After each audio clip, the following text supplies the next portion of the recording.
जब घर रेडी कर लेंगे, हर चीज़ ईच एंड एवरीथिंग जो है ना वो ऑन बोर्ड हो जाएगी प्रॉपरली, तो उसके बाद ही घर बिकेगा और घर वाले जो खरीदने आएगा उसको वो घर पसंद आएगा। एक साहब ने घर बनाना शुरू किया 10 मरले का, उनके पास फंड्स खत्म हो गए, वो रुक गए।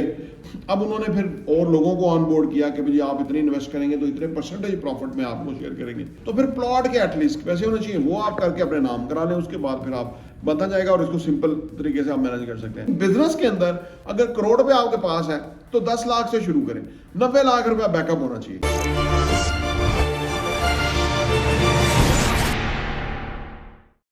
बिस्मिल्लाहिर्रहमानिर्रहीम, अस्सलाम वालेकुम रहमतुल्लाहि व बरकातुहू।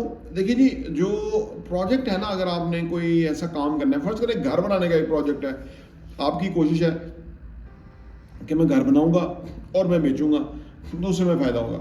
अब वो कम से कम घर बनाने के पैसे आपके पास होने चाहिए, क्योंकि घर के केस के अंदर ऐसा है कि आप 100% जब घर रेडी कर लेंगे, हर चीज़ ईच एंड एवरीथिंग जो है ना वो ऑन बोर्ड हो जाएगी प्रॉपरली, तो उसके बाद ही घर बिकेगा और घर वाले जो खरीदने आएगा उसको वो घर पसंद आएगा।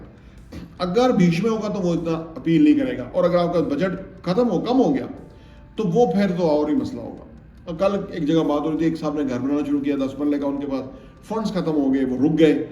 अब उन्होंने फिर और लोगों को ऑन बोर्ड किया कि भाई आप इतने इन्वेस्ट करेंगे तो इतने परसेंटेज प्रॉफिट में आपको शेयर करेंगे।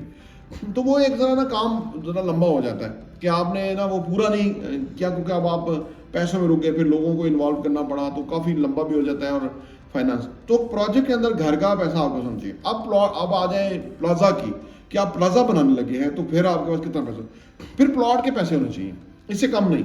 क्योंकि प्लॉट एक मरहला है, वो आपने ले लिया तो उसके बाद अब आप उसको यूनिट्स बेचना शुरू कर सकते हैं, ताकि वो प्रोजेक्ट फिर आगे बढ़ जाए।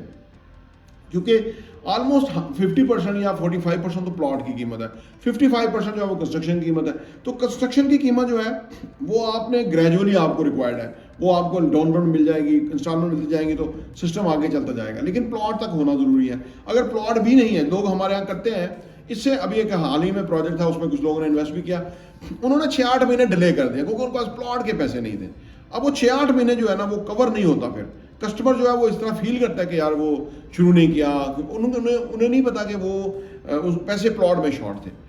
तो इसलिए अगर घर में करना है तो घर, प्लॉट और कंस्ट्रक्शन और रेडी 100% का होना चाहिए। और अगर प्रोजेक्ट्स करना है प्लाजा के लिए तो फिर प्लॉट के एटलीस्ट पैसे होने चाहिए, वो आप करके अपने नाम करा लें, उसके बाद फिर आप बनता जाएगा और इसको सिंपल तरीके से आप मैनेज कर सकते हैं।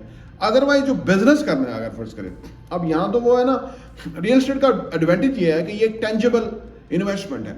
इस असासे में आपने पैसा डाल दिया, फर्ज करें प्लॉट में आपने डाल दिया और आपने प्रोजेक्ट नहीं शुरू किया, तो वो महंगा ही बिकेगा, वो पैसा बढ़ रहा है। लेकिन बिजनेस के अंदर अगर करोड़ रुपए आपके पास है तो 10 लाख से शुरू करें, 90 लाख रुपया बैकअप होना चाहिए, ये रेशो होनी चाहिए।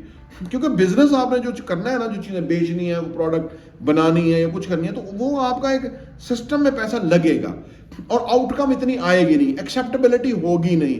तो 10 लाख के अंदर जब आप पूरा सिस्टम घुमाने की कोशिश करेंगे और फिर अगर पैसा चाहिए होगा तो फिर थोड़ा पैसा 10 लाख और लगा लेंगे। लेकिन अगर आप सारा ही लगा कर शुरू कर देंगे तो फिर आपके पास और सरमाया चाहिए होगा, वो होगा नहीं, तो आप फंस जाएंगे। तो ये सरमायाकारी है, उसको मुख्तलिफ एंगल में इन्वेस्ट करने का ये तरीका है। प्रॉपर्टी इंटरव्यू देखने का बहुत बहुत शुक्रिया।